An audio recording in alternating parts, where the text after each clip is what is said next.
الحمد لله نحمده ونستعينه ونستغفره ونؤمن به ونتوكل عليه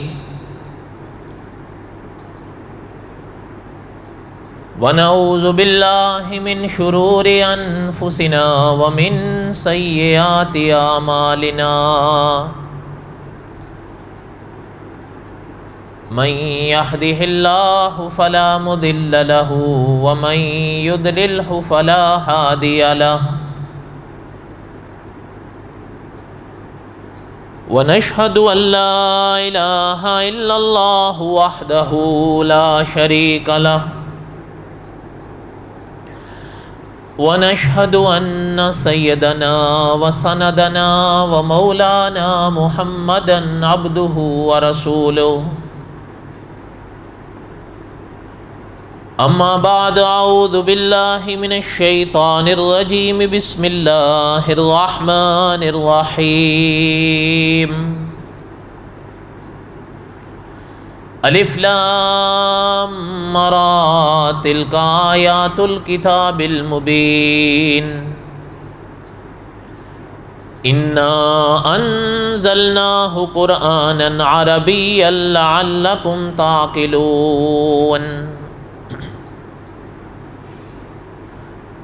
نحن نقص عليك أحسن القصص بما أوحينا إليك هذا القرآن وإن كنت من قبله لمن الغافلين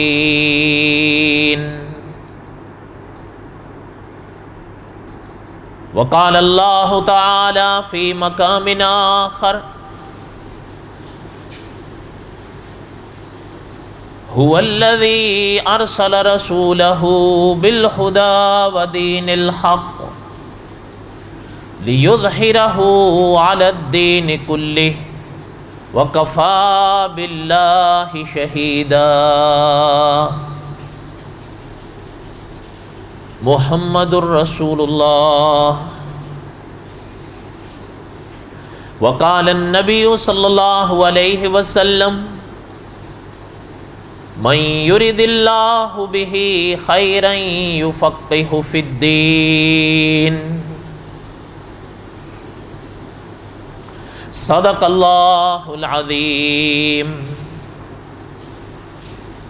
وصدق رسوله النبي الكريم ونحن على ذلك لمن الشاهدين والشاكرين والحمد لله رب العالمين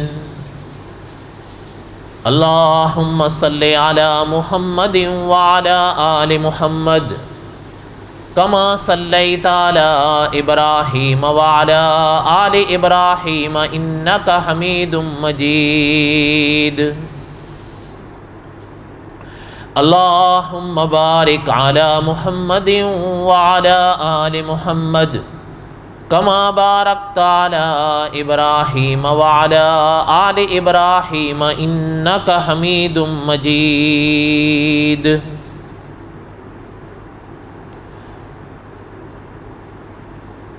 ہمہ قسم کی حمد و ثنا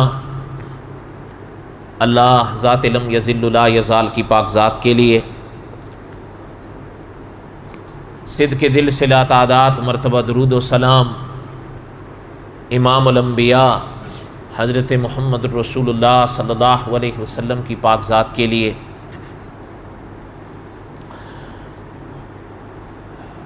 قصص الانبیاء علیہم السلام کے اسباق میں پڑھ رہا تھا۔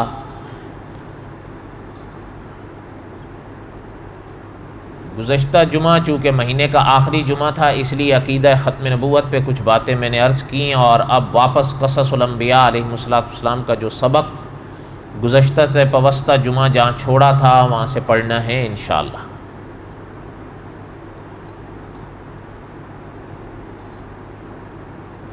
قصص الانبیاء علیہم السلام میں سے حضرت موسیٰ علیہ السلام کے واقعات کو میں دہرا رہا تھا۔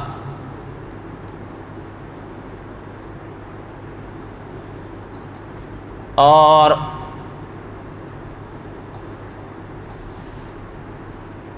میں نے عرض کیا تھا کہ حضرت موسیٰ علیہ السلام کی پاک زندگی کو علماء نے 2 حصوں میں تقسیم کیا ہے۔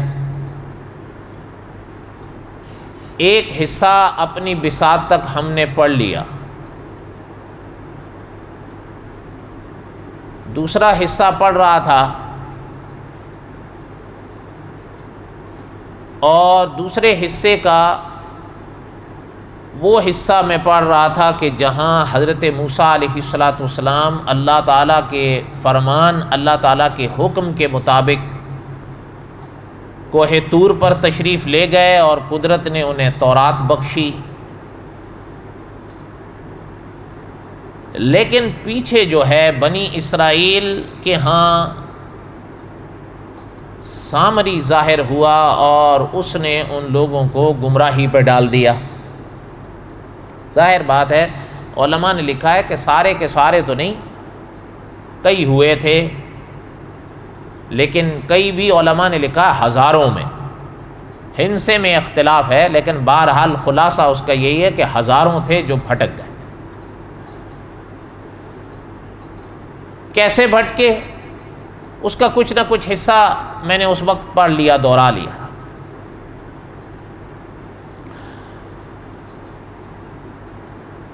آپ کو یاد ہوگا میں نے عرض کیا تھا وَأَضَلَّهُمُ السَّامِرِي، یہ قرآن میں ہے کہ سامری نے انہیں گمراہ کیا۔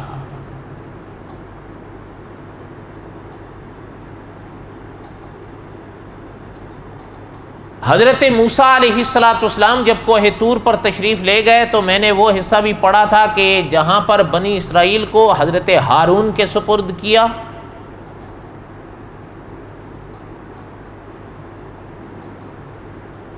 حضرت ہارون علیہ السلام کے واقعات حضرت موسیٰ علیہ السلام کے واقعات کے سنگ سنگ چلتے ہیں۔ علماء نے لکھا ہے کہ حضرت ہارون علیہ السلام یہ حضرت موسیٰ سے عمر میں بڑے تھے۔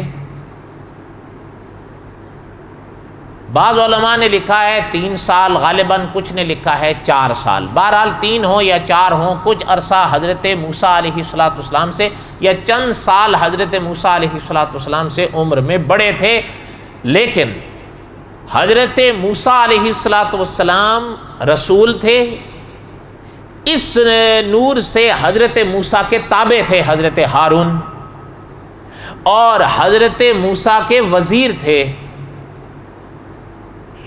اور یہ آپ کو یاد ہوگا کہ یہ بہت ابتدا میں پڑھا تھا کہ جب اللہ تعالیٰ نے اذهب الی فرعون فرمایا تھا حضرت موسیٰ علیہ السلام کو، تو اس موقع پر حضرت موسیٰ نے جو دعائیں مانگی تھیں ان میں حضرت ہارون کو وزیر کے طور پر قدرت سے مانگا تھا، اور اللہ نے حضرت موسیٰ کی اس دعا کو قبول فرمایا تھا اور حضرت ہارون کو حضرت موسیٰ کو دیا تھا بطور وزیر کے۔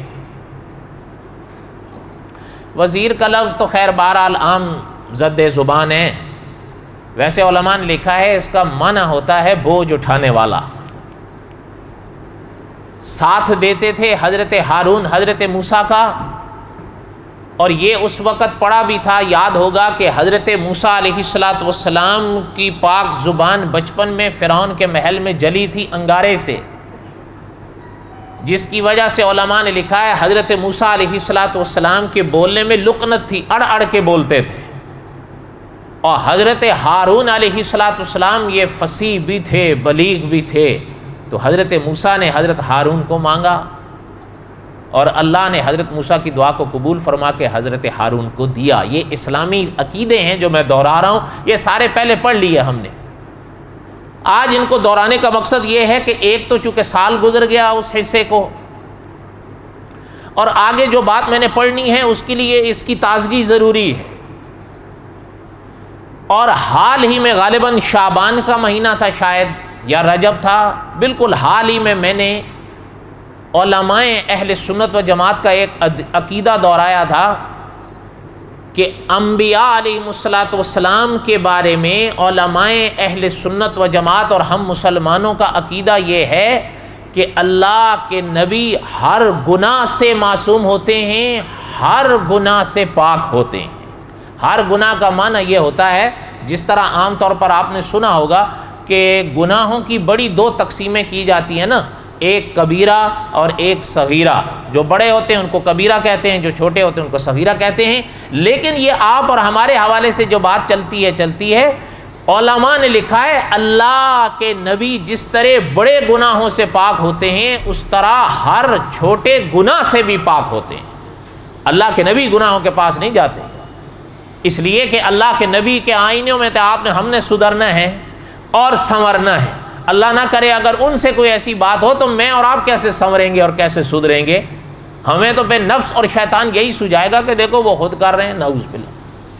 اس لیے قدرت انبیاء علیہ الصلوۃ والسلام کو پاک اور صاف رکھتی ہے، بالکل انوار میں رکھتی ہے۔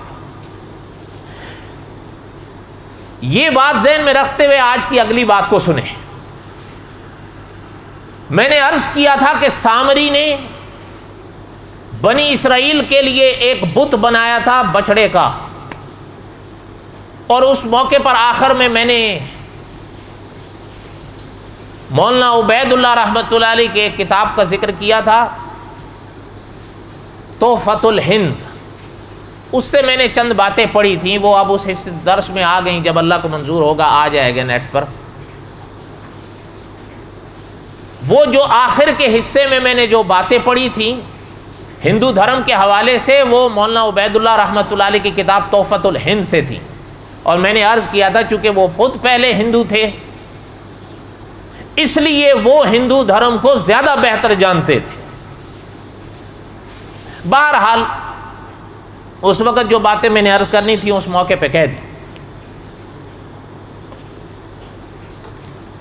سامری نے گائے کا بت بنایا۔ اچھا، اس نے اس کو گائے کا روپ کیوں دیا یہ بھی ان درسوں میں سے کسی ایک میں نے ذکر کر دیا تھا۔ بہرحال وہ واللہ عالم، اللہ ہی بہتر جانتے ہیں، کیونکہ اس میں کئی اقوال تھے۔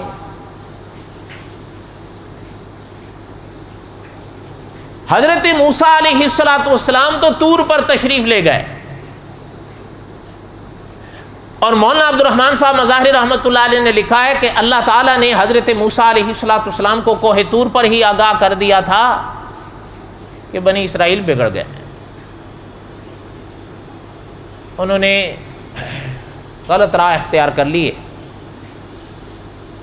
اور اس موقع پر علماء نے لکھا ہے حضرت موسیٰ علیہ السلام کے پاک ہاتھ میں تورات کی تختیاں تھیں، اور وہ لے کر تشریف لائے بنی اسرائیل کی طرف۔ وَلَمَّا رَجَعَ مُوسَىٰ إِلَىٰ قَوْمِهِ، جب حضرت موسیٰ واپس آئے اپنی قوم کی طرف،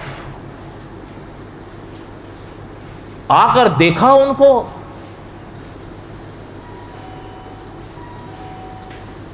کہ ایک سونے کے بچھڑے کا بت بنا ہے، وہ پوج رہے ہیں، اور ایک نہیں دو نہیں ہزاروں۔ وَلَمَّا رَجَعَ مُوسَىٰ إِلَىٰ قَوْمِهِ غَضْبَانَ أَسِفًا، دیکھ کر حضرت موسیٰ علیہ السلام غضب میں اداس اور غم سے بھی بھر گئے، غصے سے بھی بھر گئے۔ یہ کیا کر رہے ہیں؟ قال بئس ما خلفتمونی من بعدی، میرے بعد یہ کیا کر دیے ہو تم؟ حضرت موسیٰ کو دیکھ تو لیا ان لوگوں نے بھی، اور علماء نے لکھا ہے اس موقع پر، یہ بات ذہن میں رکھیے گا، حضرت موسیٰ علیہ السلام نے جو اس موقع پر جو نور دکھایا، ظاہر بات ہے کہ شرک اللہ کے نبی سے اس طرح اللہ کے نبی سے برداشت نہیں ہوتا،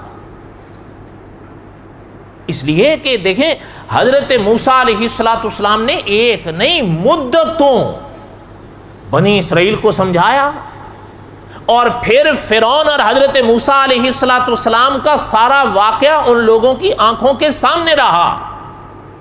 حضرت موسیٰ کے معجزات دیکھے، حضرت ہارون کی تقاریر سنی، اس کے باوجود بگڑے، اور وہ بھی بچھڑے کا بت بنا کر، اور سامری کے کہنے پر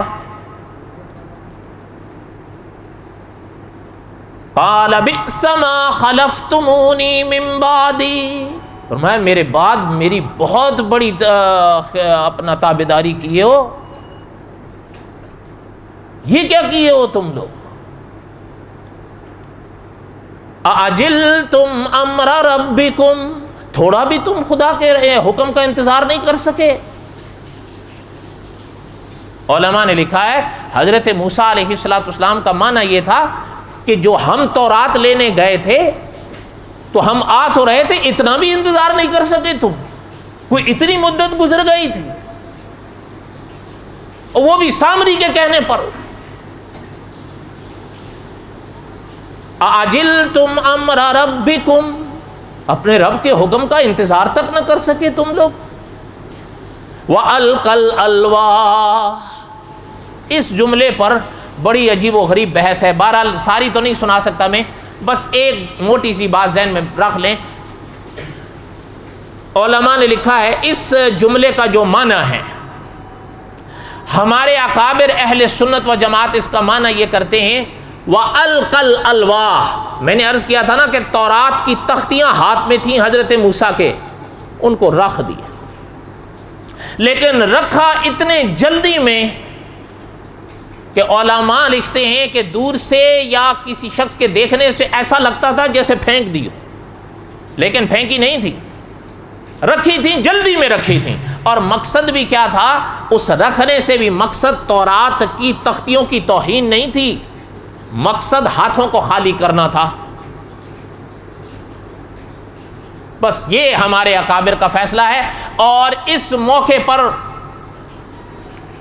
لغت کے حوالے سے جو بحث یا ابحاث چھیڑی گئی ہیں، بہرحال علماء اہل سنت و جماعت کا جو فیصلہ ہے وہ یہی ہے، اور یہی سلامتی کا ہے۔ اس کی وجہ یہ ہے کہ علماء نے لکھا ہے، یاد رکھیں، تختیوں کو پھینکنا یہ نہیں مانا جا سکتا۔ اس کی وجہ یہ ہے وہ تختیاں عام تختیاں نہیں تھیں، تورات کی تختیاں تھیں۔ حضرت موسیٰ ان کو پھینک کیسے سکتے تھے؟ اگر ان کو پھینکتے حضرت موسیٰ کے لیے جائز ہوتا، جب جائز نہیں تھا۔ اور آپ کا اور ہمارا عقیدہ یہ ہے کہ اللہ کے نبی اور اللہ کے رسول ہر ناجائز کام سے معصوم ہوتے ہیں، تو پھر یہ کیسے کر سکتے تھے؟ اس لیے مفتی تقی عثمانی صاحب اور دوسرے علماء نے لکھا ہے وَأَلْقَى الْأَلْوَاحَ، اس کا معنی یہ نہیں ہے کہ پھینک دی تھی، جلدی میں رکھی تھی، دیکھنے والوں کو ایسا لگتا تھا جیسے پھینک دی نہیں۔ مقصد ایک تو تورات کی تختیوں کی توہین نہیں تھی، دوسرا یہ تھا ہاتھوں کو خالی کرنا تھا، اور جلدی میں رکھی۔ بس اتنی موٹی سی بات ذہن میں رکھ لیں، باقی ابحاث کو چھوڑیں۔ یہ سارا خلاصہ ہے اور اسی میں سلامتی ہے۔ وَأَخَذَ بِرَأْسِ أَخِيهِ، ہاتھوں کو خالی کیا، سامری سے بھی پہلے حضرت ہارون کی طرف بڑھے۔ اس موقع پر یہ بات ذہن کے قریب لے آئیں، آپ نے پڑھ رکھا ہوگا، سن رکھا ہوگا، خدا کے نبیوں میں حضرت موسیٰ علیہ السلام کی طبیعت جلالی تھی۔ سامری سے ابھی بات نہیں کی محترم نے، پہلے حضرت ہارون کو لیا۔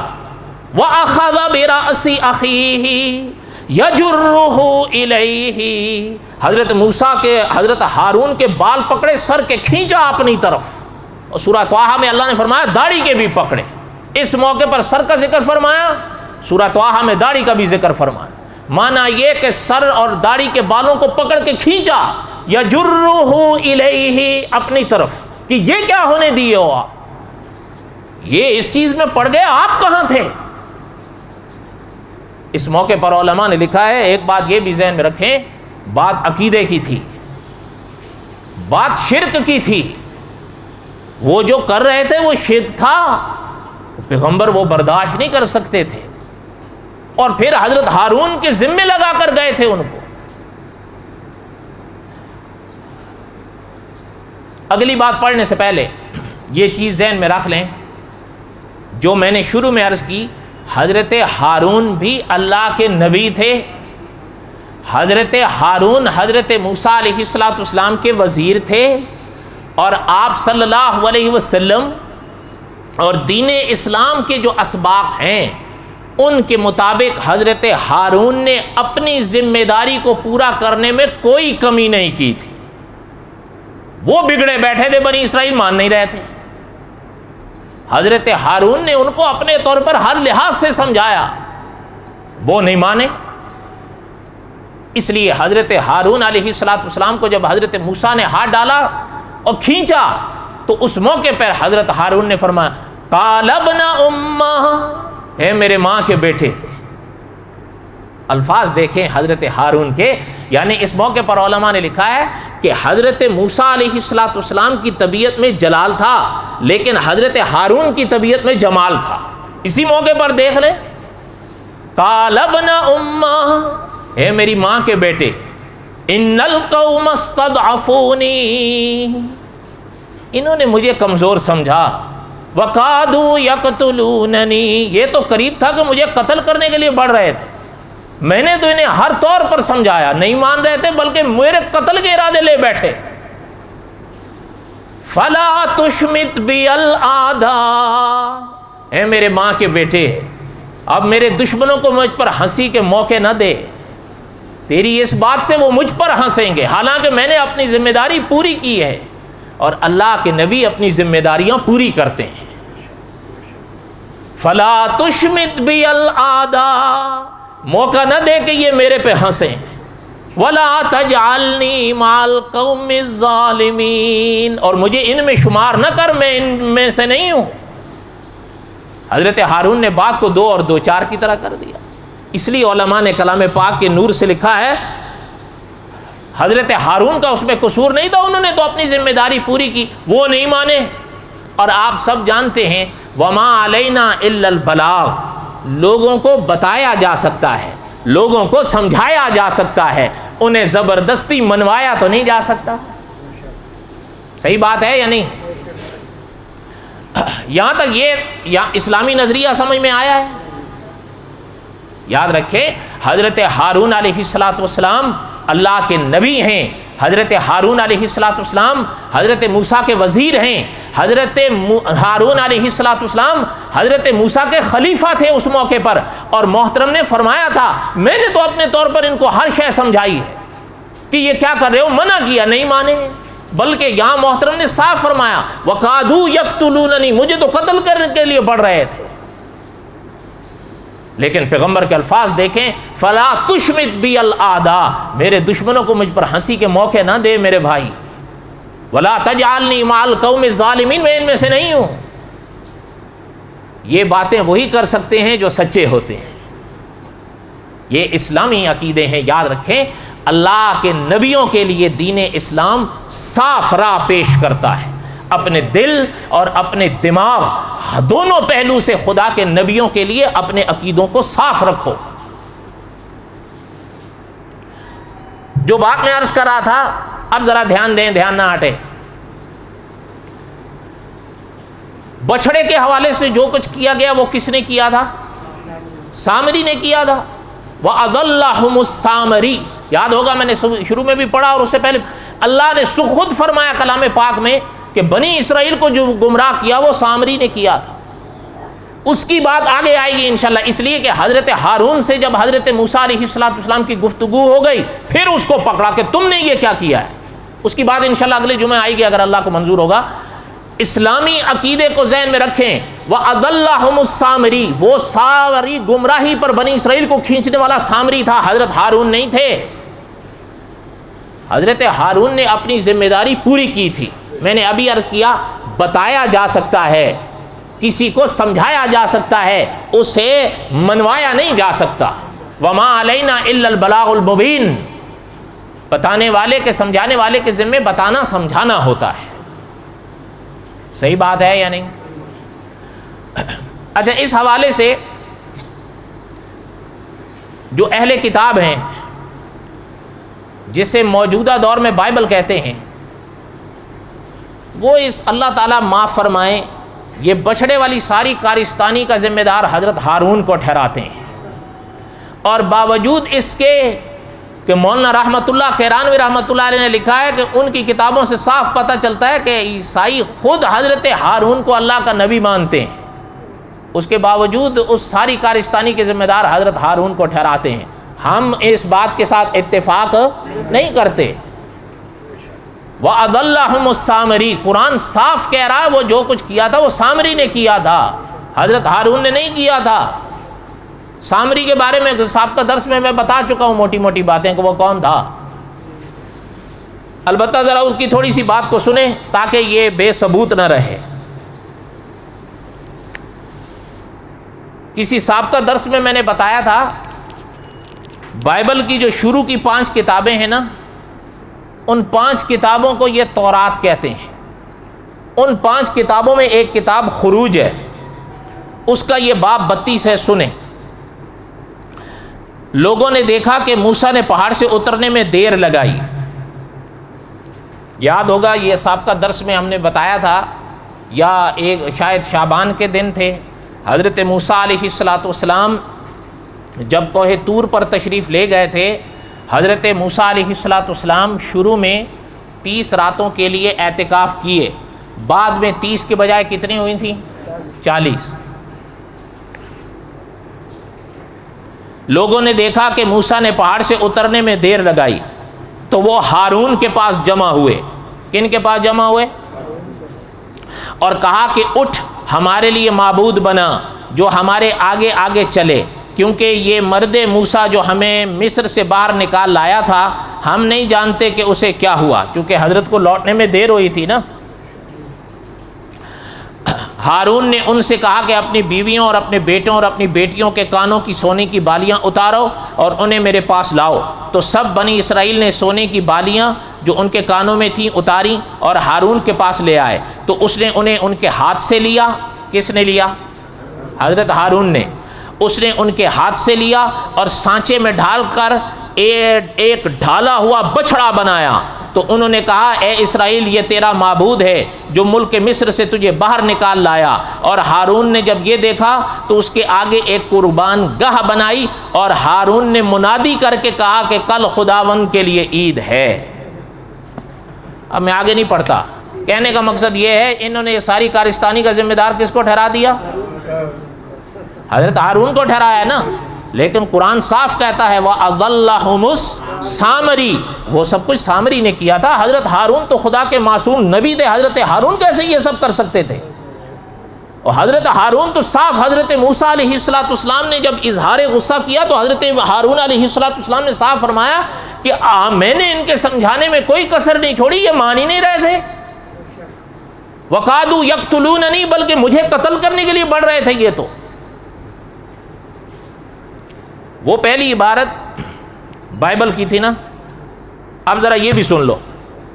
یہ میں طلبہ کے لیے عرض کر رہا ہوں، آپ کے تو خیر نہیں ہے، لیکن اتنا بتا دوں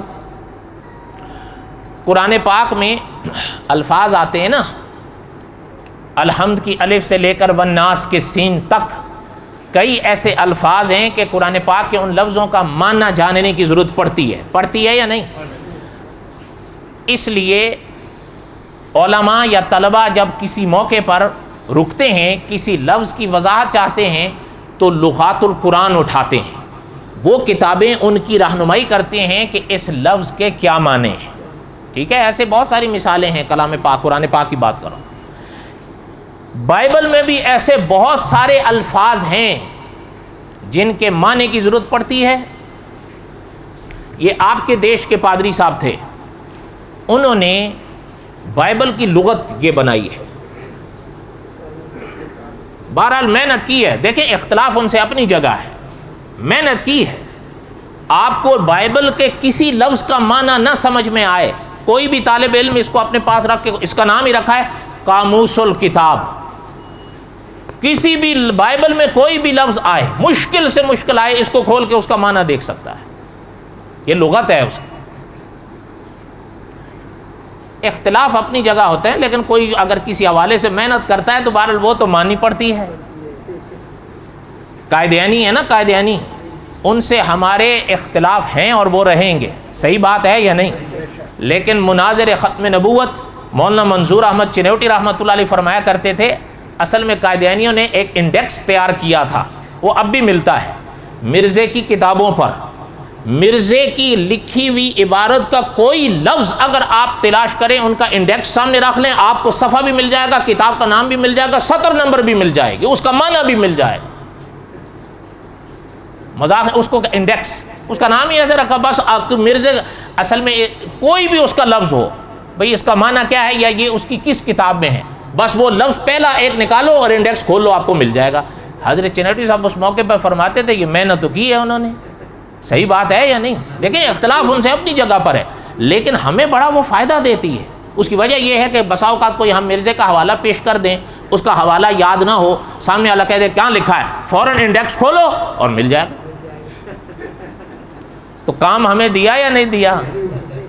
وہ انہوں نے جس مقصد کے لیے بھی تیار کیا، وہ آپ نے، ہم نے تو اپنا فائدہ اٹھانا ہے نا۔ انہوں نے کہا پادری صاحب نے جس بھی مقصد کے لیے یہ لکھی ہو، ہمیں بڑا فائدہ دیتی ہے یہ۔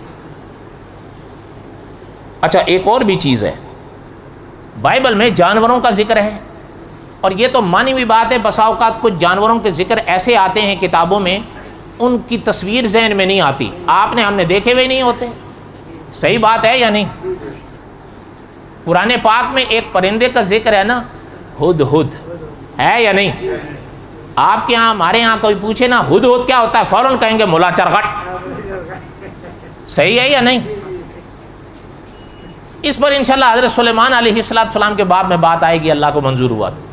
کہنے کا مقصد یہ ہے کہ کلام پاک میں بھی کئی پرندوں کئی جانوروں کا ذکر آتا ہے، احادیث طیبہ میں آتا ہے، بسا اوقات ان کی تصویر ذہن میں نہیں آتی کہ اس سے کیا مراد ہے۔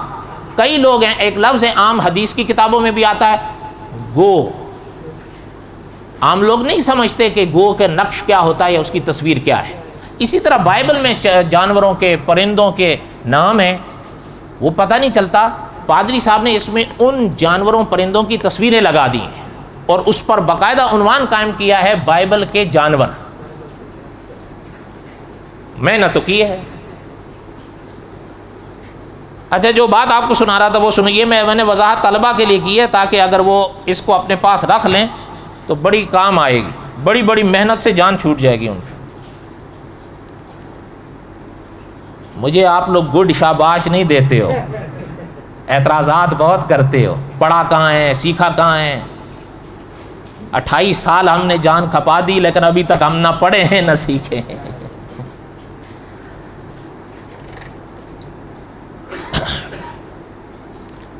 بائبل کے یہ جو جملے ہیں نا، اس کی وضاحت پادری صاحب اب کرتے ہیں، اب ذرا دھیان دینا، اس جملے کو پھر ذہن میں لے آؤ۔ وَأَضَلَّهُمُ السَّامِرِي، بچھڑے کے بارے میں جو کچھ کیا گیا وہ کس نے کیا تھا؟ سامری نے کیا تھا۔ بائبل کس کو کہتی ہے؟ حضرت ہارون علیہ السلام کو، اللہ تعالیٰ معاف فرمائے۔ اب اسلامی عقیدہ تو میں نے بیان کر دیا ہے، لیکن ظاہر بات ہے پادری صاحب تو بائبل کی لغت لکھ رہے ہیں نا، اب پادری صاحب اب کیا کریں گے؟ اب ذرا سنیں،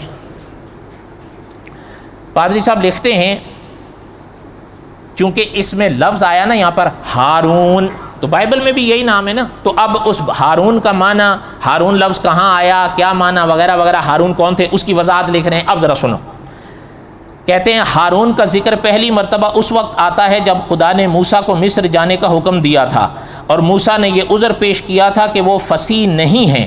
آپ کو میں نے شروع میں عرض کیا، اور یہ آپ کو یاد ہے، حضرت موسیٰ کی زبان میں لکنت تھی نا، اڑ اڑ کے بولتے تھے، اس طرف اشارہ کیا ہے۔ اس لیے خدا نے ہارون کو اس کا مددگار مقرر کیا۔ کن کا؟ حضرت موسیٰ کا۔ اب آگے سنیں، بیچ میں دو حصے میں چھوڑ رہا ہوں۔ آگے پادری صاحب لکھتے ہیں لیکن ہارون موسیٰ کی طرح مضبوط کردار کا مالک نہیں تھا۔ جب موسیٰ کافی دنوں تک پہاڑ پر رہا تھا تو ہارون نے لوگوں کے دباؤ میں آ کر غالباً نیم دلی سے ان کے لیے سونے کا بچھڑا بنایا۔ ممکن ہے کہ اس نے یہ سوچا ہو کہ اس نئے گھڑے ہوئے دیوتا کے ذریعے وہ خداوند کی پوجا کر رہا ہے۔ بنوا بھی ڈالا اور پجوا بھی ڈالا، ایسا ہی ہے نا، بنوا بھی ڈالا اور پجوا بھی ڈالا۔ ہاں یہ کہہ رہا ہے قوم کے دباؤ سے۔ کن کے دباؤ سے؟ حالانکہ یہ معنویہ کی بات ہے، خدا کے نبی بہادر ہوتے ہیں، خدا کے نبی کبھی کسی سے نہیں دبتے۔ آپ اچھا میں حیران ہوں پادری صاحب یہ کیسے لکھ گئے ہیں، جنہوں نے خروج پڑھی ہے نا وہ جانتے ہیں کہ خروج کے مطابق بات کر رہا ہوں، خروج جنہوں نے پڑھی ہے، فرعون کے دربار میں حضرت موسیٰ کے بجائے حضرت ہارون کے ہاتھ پہ معجزات ظاہر ہوئے ہیں۔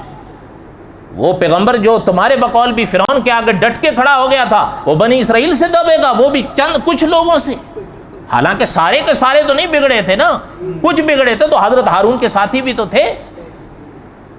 تو وہ ان کے دباؤ میں آ کر بت بنائیں گے اور پھر اس کو پوجیں گے بھی. اچھا اب باتیں کیا لمبی کریں, آگے تان یا توڑی ہے کہ اصل میں حضرت ہارون کو حضرت موسیٰ سے حسد ہو گیا تھا. نعوذ باللہ. کہنے کا مقصد یہ ہے کہ یہ ساری چیزیں ایسی ہیں کہ کبھی کبھی ہمارے لوگ بھی کہہ دیتے ہیں کہ قرآن اور بائبل ایک شے کا. نہیں, قرآن اور ہے, بائبل اور ہے. بائبل میں انسانی ہاتھ کام کر گئے ہیں, یہ یاد رہے, ورنہ قرآن صاف کہتا ہے وَأَضَلَّهُمُ السَّامِرِي, بنی اسرائیل کو بچھڑے کے حوالے سے سامری نے گمراہ کیا تھا. حضرت ہارون نے تو ہر لحاظ سے ان کو سمجھایا, اور یہاں خود پیغمبر فرما رہے ہیں کہ میرے ماں جائے, ان لوگوں کو مجھ پہ ہنسنے کا موقع نہ دیں, وَلَا تَجْعَلْنِي مَعَ الْقَوْمِ الظَّالِمِينَ, میں ان میں سے نہیں ہوں. یہ بات ادھوری ہے, بقایا انشاءاللہ آئندہ. وَمَا عَلَيْنَا إِلَّا الْبَلَاغُ الْمُبِينُ. سنت پر